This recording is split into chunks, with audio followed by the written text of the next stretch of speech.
Okay so hello everyone, आशा करता हूँ आप सभी बहुत ही अच्छे से होंगे और आपकी एग्जाम की प्रिपरेशन भी काफ़ी अच्छे से चल रही है।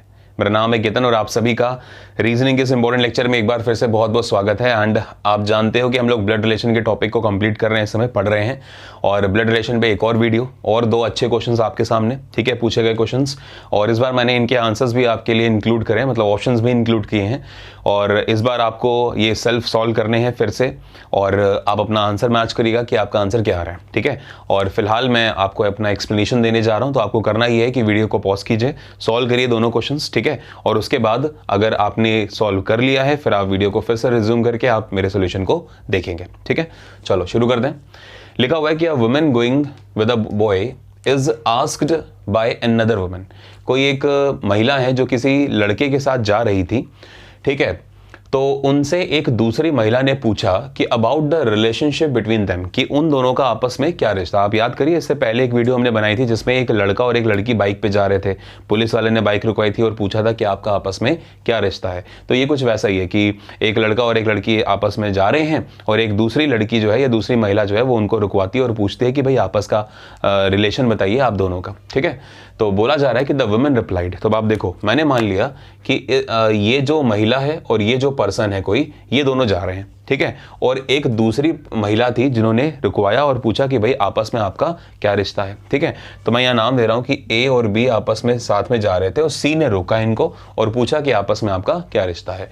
तो बोला कि द वुमेन रिप्लाइड, ये जो ए है वो बोलती हैं, ए क्या बोलती हैं, देखिए कि माई मेटरनल अंकल। मेटरनल अंकल का मतलब क्या होता है कि मेरे मामा जी। तो ये महिला बोली कि मेरे मामा जी। अब इनके मामा जी मतलब इनकी एक मम्मी होंगी जो कि है मान लीजिए डी, और उनके होंगे भाई। तो इनको ये ए क्या बोलेंगे कि यार ये मेरे मामा जी हैं, ये तो बोलेंगी। तो मामा जी का हमने नाम दे दिया कि मामा जी कौन है, ई है, ठीक है। वुमेन रिप्लाइड कि माई मेटरनल अंकल मतलब मेरे मामा जी। तो मेरे मामा जी कैसे आएंगे, जब मेरी मम्मी होंगे, मेरी मम्मी के भाई होंगे, तो वो मेरे क्या होंगे, मामा जी। फिर बोला गया आगे my maternal uncle and the uncle of his maternal uncle, मतलब इसके मामा के अंकल। इसके मामा मतलब इस व्यक्ति के मामा के अंकल। अब आप देखो, इस व्यक्ति के मामा, ठीक है, इस व्यक्ति के मामा क्या होंगे कि भाई इनकी एक मम्मी होंगी और उनके भाई होंगे, और मामा के भी अंकल, तो मामा के जो अंकल होंगे वो यहां कहीं होंगे, समझ रहे हो। इज द सेम का मतलब ये जो प्राणी है ई, वही इसके मामा के अंकल हैं, ये बात हो रही है। तो मान लीजिए कि बी है, यहां पे हमने ले लिया फॉर एग्जांपल एफ और ये जी। अब आप देखो क्या हुआ कि ये महिला कहती है कि जो मेरे मामा जी हैं, मतलब जो मेरे मामा जी ई हैं, वो इस लड़के के मामा जी के अंकल हैं, है ना। मतलब इसके लड़के के मामा जी के अंकल यही तो हुए। तो मतलब मैं कह सकता हूं कि एक तरह से ये पर्सन यहां पर आ जाएगा। तो मैं यहां पे इसको ऐसे रिलेट कर दूं, चलेगा। तो अब आपसे कह रहा है कि इस लड़के का और इस लड़की का, मतलब इस लड़की का और इस लड़के का आपस में क्या रिश्ता है, जो कि उसने पूछा था सी ने। अब आप देखो, एक बात कंफर्म है कि ये तीनों सेम जनरेशन में आ रहे हैं, ये तीनों सेम जनरेशन में आ रहे हैं, है ना। और ये जो लड़का है वो इनसे नीचे वाली जनरेशन में आ रहा है, एक बात तो कंफर्म है। और ये जो दोनों हैं वो सेम जनरेशन में आ रहे हैं। तो जो रिश्ता होगा, जो आंसर होगा, वो एक जनरेशन के गैप पे ही होगा, एक जनरेशन के गैप पे ही आपका आंसर होगा। अब आप देखो आपको ऑप्शंस क्या क्या दिए गए। ग्रैंड मदर और ग्रैंड सन के बीच में एक रिश्ते का, यानी कि एक जो होती है जनरेशन, उसका फर्क नहीं होता, बल्कि दो जनरेशन का फर्क होता है। ये आपकी दादी हैं, ये आपके पापा हैं और ये आप हो, है ना। तो एक जनरेशन ये वाला और एक जनरेशन ये वाला, तो दो जनरेशन का फर्क हुआ। या आप कह लो एक ये दादा वाली जनरेशन और ये पापा वाली जनरेशन, तो दो जनरेशन का फर्क है। तो इसलिए ये आंसर तो आपका हो नहीं सकता। तो देखो हमने जनरेशन के नंबर के बेसिस पे अपना आंसर को काट रहे हैं, क्योंकि हमें पता है कि ये एक जनरेशन का गैप है इनके बीच में। तो दो जनरेशन गैप वाला आंसर ऑफ कोर्स हो नहीं सकता। आगे देखिए, लिखा हुआ है मदर एंड सन। तो मदर और सन के बीच में एक जनरेशन का गैप जरूर होता है, लेकिन ये मदर और सन आपस में नहीं है, ये बात कंफर्म है। बिकॉज अगर मदर सन होते तो ये बी यहां पर आता, समझ रहे हो। तो ये चीज हो नहीं सकती। तो ऑफ कोर्स मदर और सन वाला भी ऑप्शन आपका कट गया। फिर देखो क्या है, grand daughter and grand father. अब ग्रैंड डॉटर और ग्रैंड फादर में भी दो जनरेशन का गैप है, ये भी कट गया। आंसर क्या बचा, आंसर एक ही बचा, आंट एंड नेफ्यू।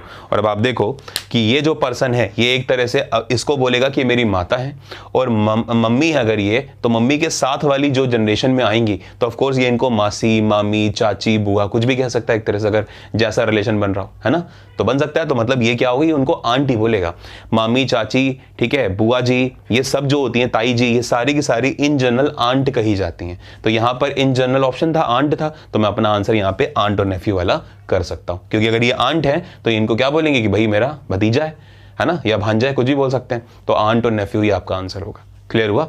तो इस तरह से हमने ये ऑप्शंस को एलिमिनेट करके अपना आंसर यहाँ पे कर लिया इस क्वेश्चन का। उम्मीद करता हूं कि आपका आंसर भी सही आया होगा। ठीक है, एग्जैक्ट रिलेशन हम नहीं बता सकते कि एग्जैक्ट है क्या, मतलब वो आंट है और वो भतीजा है तो वो भांजा वाली कंडीशन भी हो सकती है, वो वहाँ पर मतलब भतीजे वाली कंडीशन भी हो सकती है, तो दोनों चीज़ें हैं। ऐसे ही वहाँ पे मामी चाची कुछ भी हो सकता है ना, तो एग्जैक्ट तो हम नहीं बता सकते, बट अपना जिस हिसाब से हमें ऑप्शंस दिए गए हैं उस बेसिस पे हम अपना आंसर जरूर कर सकते हैं, जो कि हमने कर दिया।